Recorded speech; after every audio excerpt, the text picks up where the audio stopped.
우리 앞뒤 좌우에 계신 분들 함께 서로 축복하도록 하겠습니다. 하나님께서 당신을 지켜주시고 은혜 주시고 평강 주시기를 원합니다. 인사하겠습니다. 하나님께서 당신을 지켜주시고 은혜 베풀어 주시고 평강 주시기를 원합니다. 평강 주시기를 원합니다. 감사합니다. 이제 우리가 함께 은혜 받을 하나님의 말씀은 누가복음 7장 11절부터 17절까지의 말씀이 되겠습니다. 누가복음 7장 11절부터 17절까지의 말씀입니다. 다 찾으셨으면 저와 여러분이 한 절씩 본문 말씀을 나누어서 읽도록 하겠습니다. 우리가 함께 나누어 읽는 이 말씀은 지금도 살아계신 하나님의 말씀입니다. 아멘. 그 후에 예수께서 나인이란 성으로 가실새 제자와 많은 무리가 동행하더니 성문에 가까이 이를 때에 사람들이 한 죽은 자를 메고 나오니 이는 한 어머니의 독자요 그의 어머니는 과부라. 그 성에 많은 사람도 그와 함께 나오거늘 주께서 과부를 보시고 불쌍히 여기사 울지 말라 하시고 가까이 가서 그 관에 손을 대시니 맨 자들이 서는지라. 예수께서 이르시되 청년아 내가 네게 말하노니 일어나라 하시매 죽었던 자가 일어나 앉고 말도 하거늘 예수께서 그를 어머니에게 주시니 모든 사람이 두려워하며 하나님께 영광을 돌려 이르되 큰 선지자가 우리 가운데 일어나셨다 하고 또 하나님께서 자기 백성을 돌보셨다 하더라. 함께 읽겠습니다. 예수께 대한 이 소문이 온 유대와 사방에 두루 퍼지니라. 아멘. 우리 지난주에 예수님께서는 가버나움으로 들어가셔서 이방인 백부장의 요청을 따라서 그 하인, 사랑하는 하인을 고치기 위해 그 집으로 가시던 기사를 우리는 함께 묵상해 보았습니다. 예수님께서 그 집 청을 받아서 그 집으로 가고 계시는 동안에 그 백부장이 친구들을 보내서 예수님께 이야기를 합니다. 예수님, 감히 예수님을 저희 집에 모실 수도 없고 저 같은 존재가 예수님 앞에 가서 예수님을 배울 수도 없습니다. 그저 말씀만 하시면 이 모든 것들이 다 순종해서 그 병이 떠나가게 될 줄을 믿습니다. 이렇게 예수님에게 말씀을 드립니다. 예수님께서 놀라십니다. 그 백부장의 믿음을 보시고 어떻게 이런 믿음을 가질 수 있었는지에 대하여서 크게 놀라시는 장면이 나왔었습니다.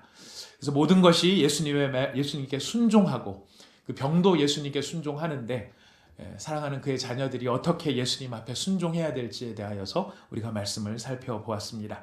이렇게 예수님께서 병을 치료하시는 승리의 참 기적의 역사를 베푸신 이후에 그 후에 예수님께서 또 진행을 하십니다. 진행을 하시는데 나인이라고 하는 성읍 이름이 나인입니다. 그 나인이라는 성읍으로 들어가십니다.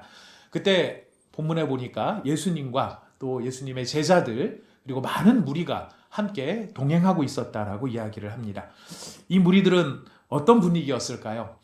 예수님께서 병자를 고치시고 수많은 이적을 행하시는 걸 보면서 정말 하나님의 나라가 우리 가운데 가까이 왔음을 느끼는 감격과 기쁨과 떠들썩한 잔치 분위기에 이런 무리들이 지금 나인성으로 들어가고 있습니다. 자, 그런데 바로 그 순간 그 나인성 입구 성문에서 이 예수님이 진행하시는 무리와 대비되어지는 다른 무리가 성에서 나오고 있었습니다. 그 무리들은 슬픔 속에 빠져 있는 사람들이었고 절망 속에 빠져 있는 사람들이었습니다.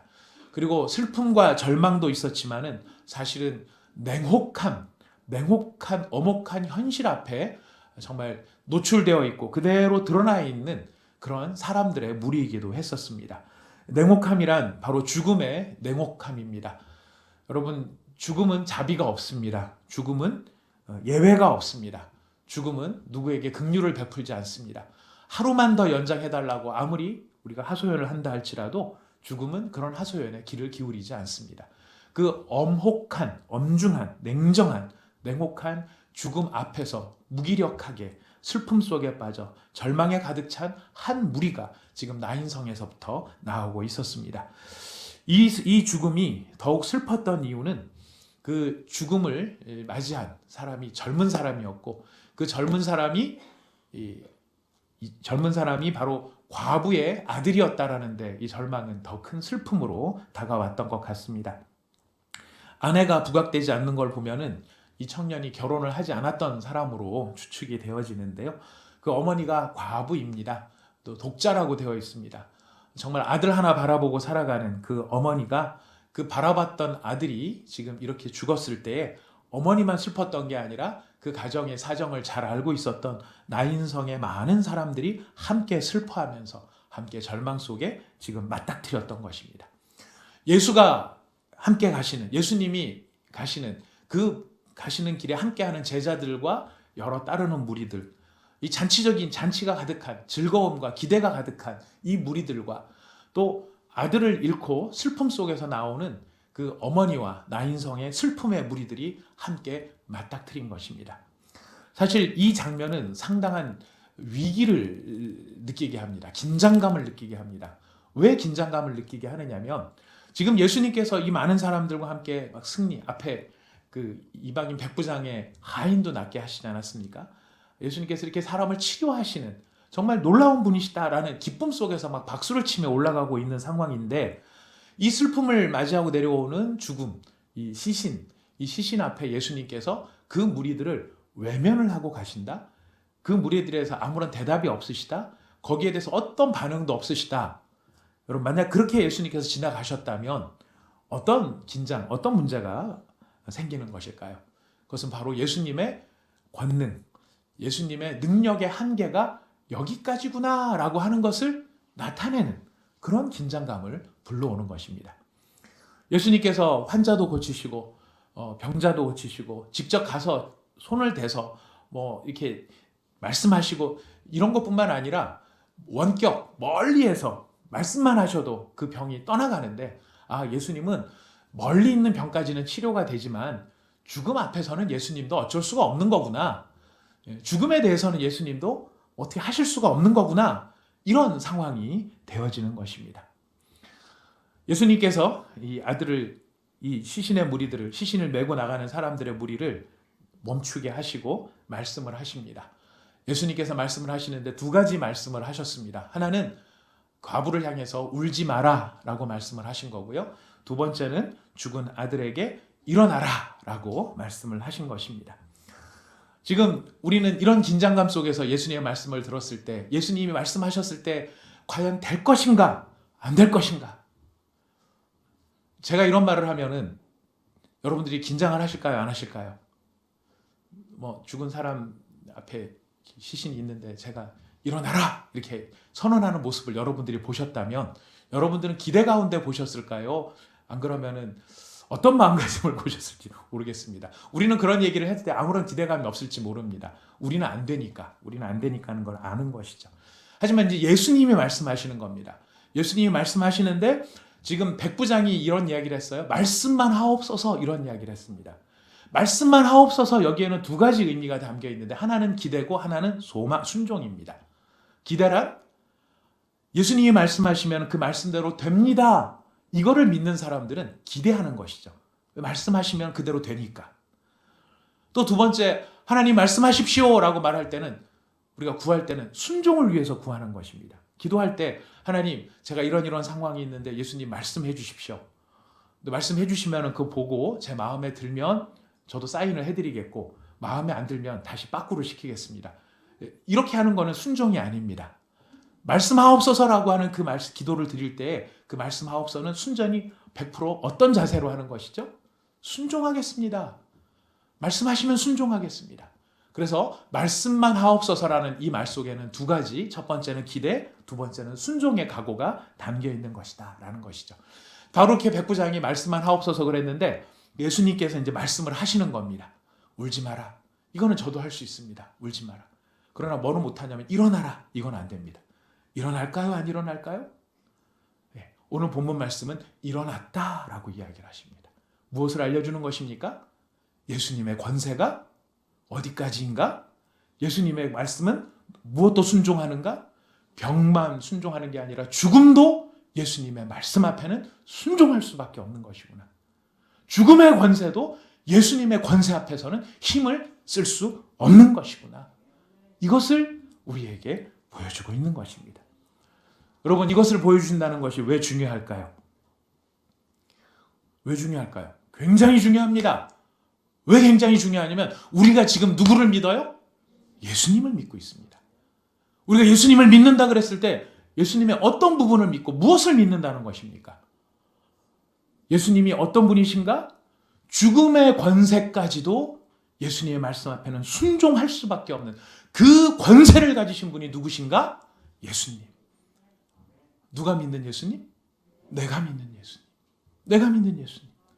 내가 믿는 예수님이 어떤 분인가를 우리가 알 때에 우리가 예수님 앞에 기도를 하건 간구를 하건 예수님 말씀만 하옵소서라고 할 때 우리가 소망을 가지고 예수님의 말씀을 기다릴 수 있는 것이고 그 소망의 말씀을 가지고 예수님의 음성을 들을 때 아멘 하게 될 수 있는 것입니다.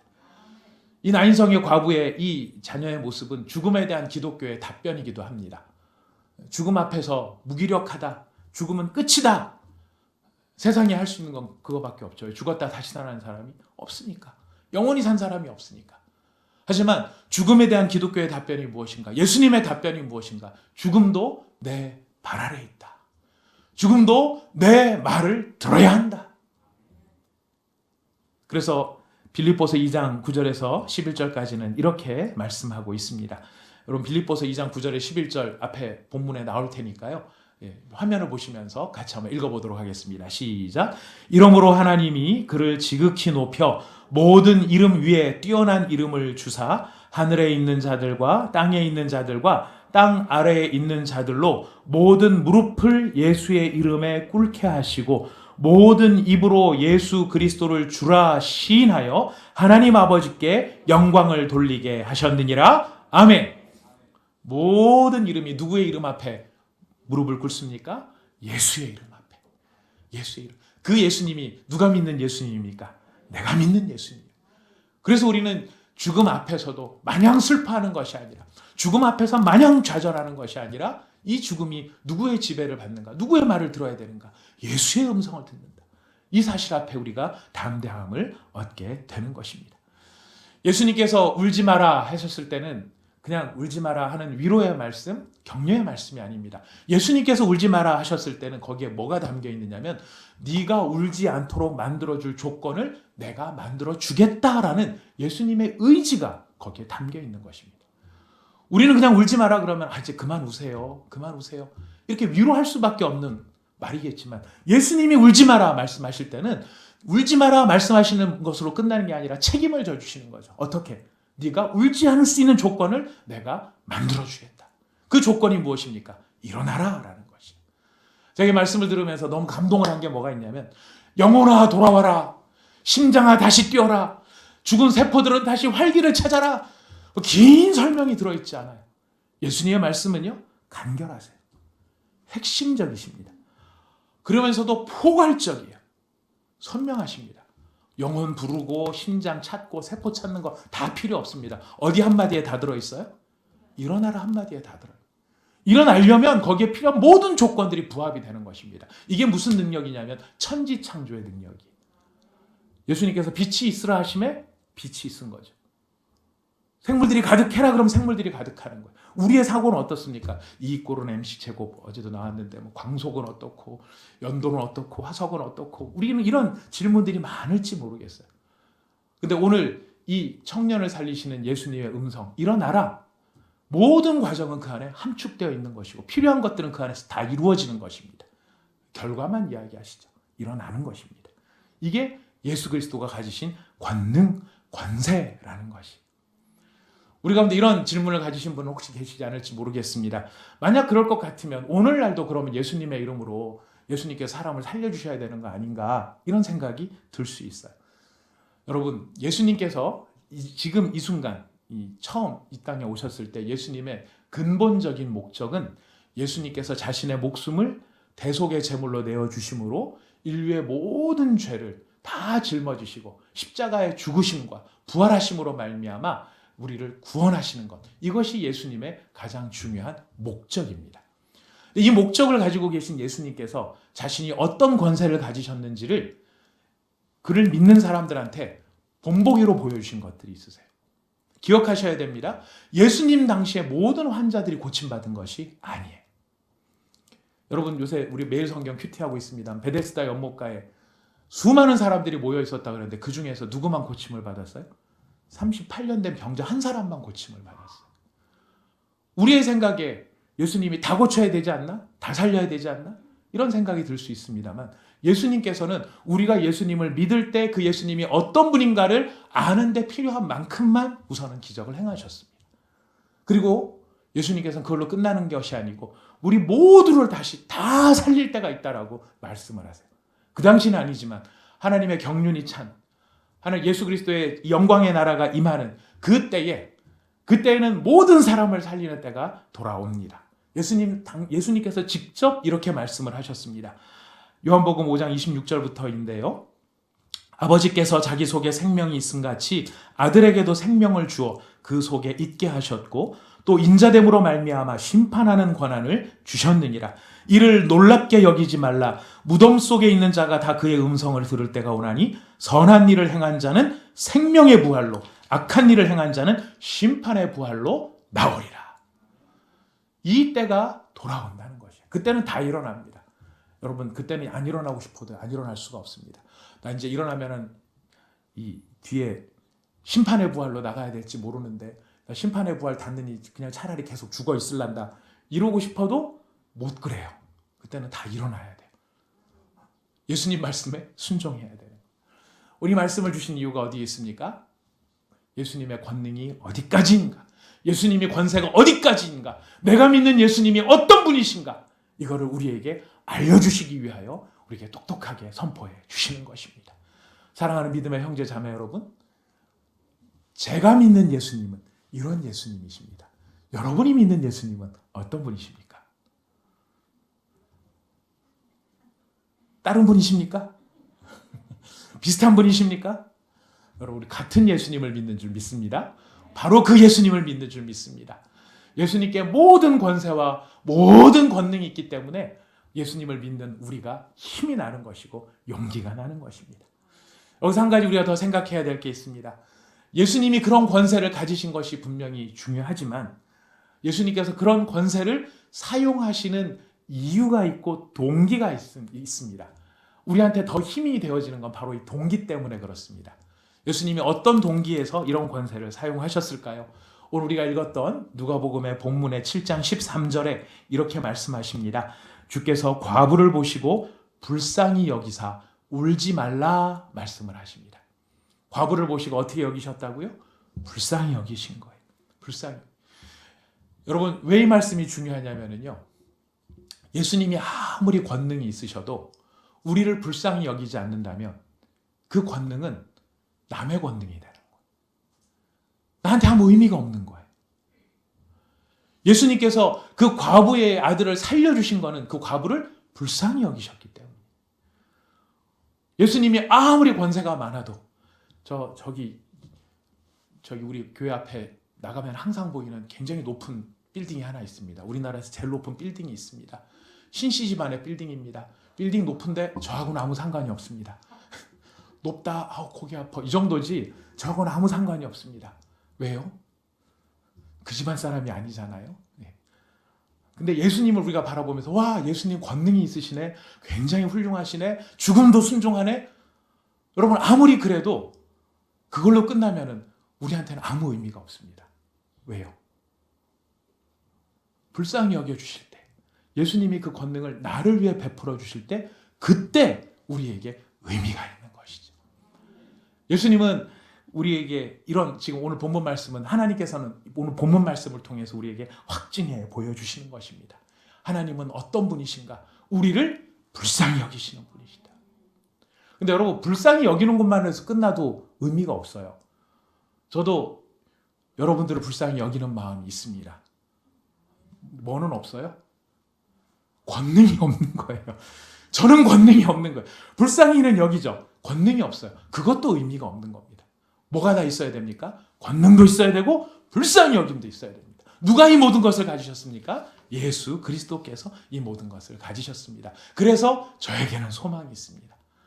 못나고 부족하고 연약하고 실수도 많고 한데 사람들은 아마 이런 사람들의 연약한 모습을 보면은 이게 불쌍히 여기기보다는 어떻게 보면 비웃기도 하고 욕하기도 하고 수근수근거리기도 하고 그렇게 말할지 모르지만 예수님은 저를 어떻게 여기실까요?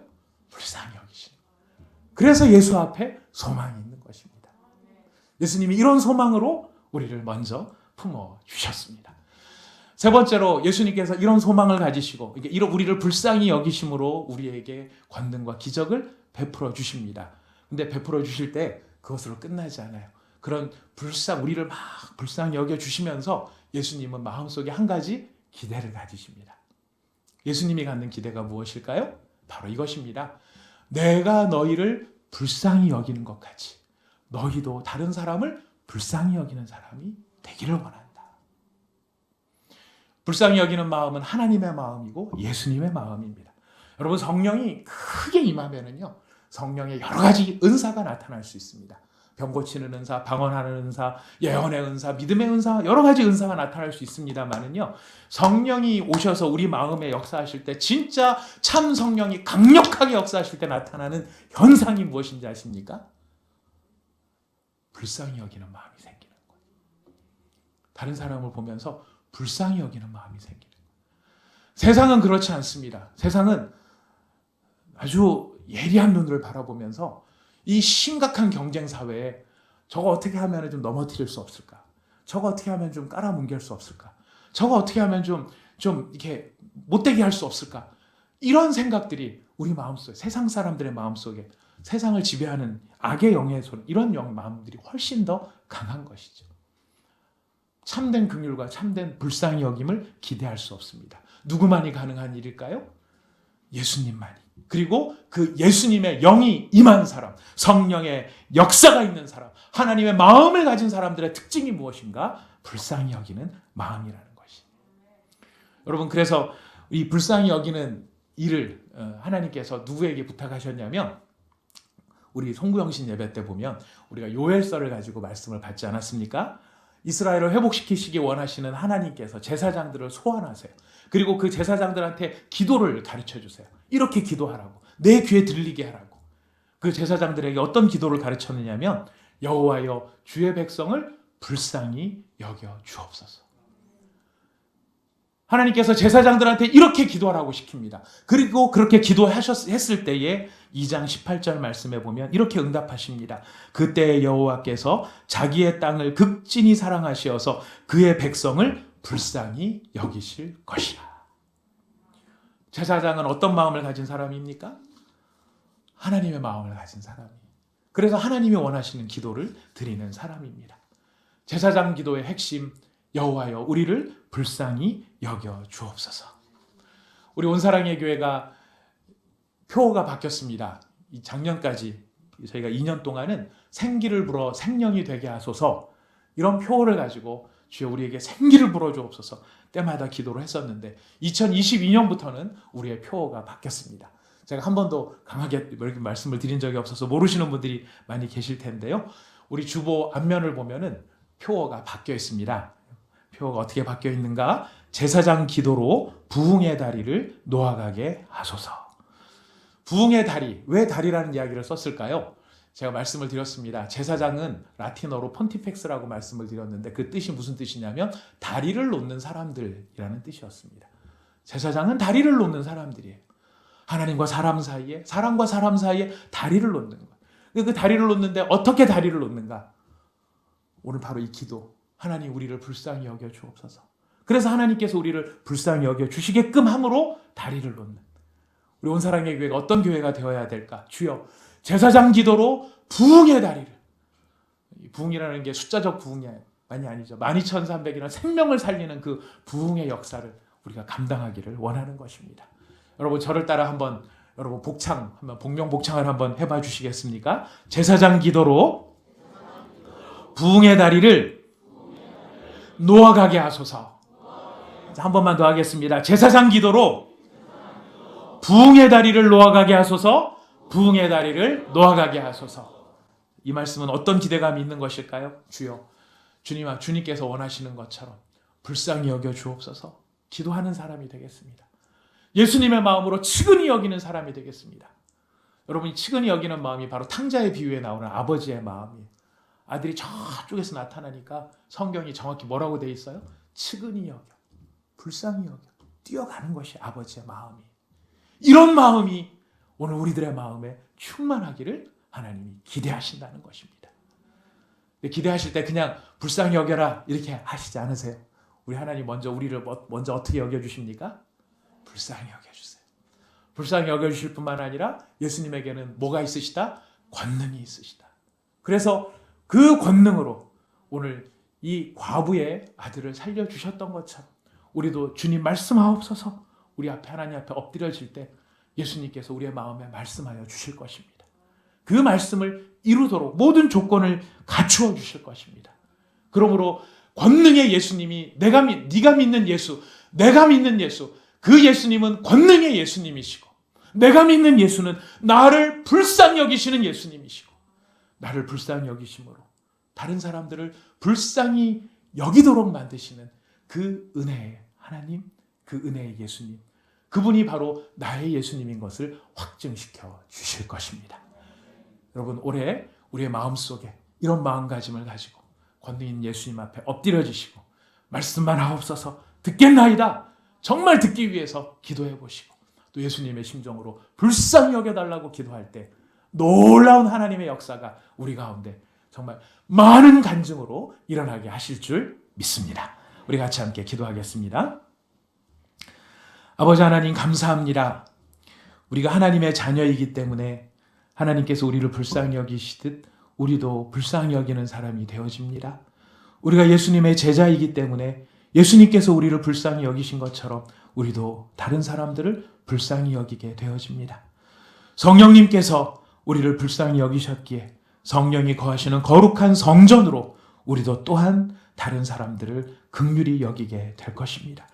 그러나 우리가 갖는 그 긍휼은 단순한 감정적인 공감이나 감정적인 안타까움으로 끝나는 것이 아니라 우리의 마음이 예수의 마음과 합하여져 있기에 권능의 예수께서 우리의 기도를 들으시고 우리의 제사장적 기도를 들으시고 그 권능의 기도로 우리 가운데 아버지 하나님의 불쌍히 여기시는 능력이 나타나도록 만들어 주실 줄 믿습니다. 우리 온사랑의 교회 이런 기도가 하나님 불일 듯이 일어나게 하여 주시옵소서. 그리하여 우리를 불쌍히 여겨주시는 예수님의 권능이 내가 믿는 그 예수님의 권세가 우리의 삶 속에 우리의 기도 가운데 하나님 불일 듯이 응답으로 나타나게 하여 주시옵소서. 예수님의 이름으로 기도드립니다. 아멘.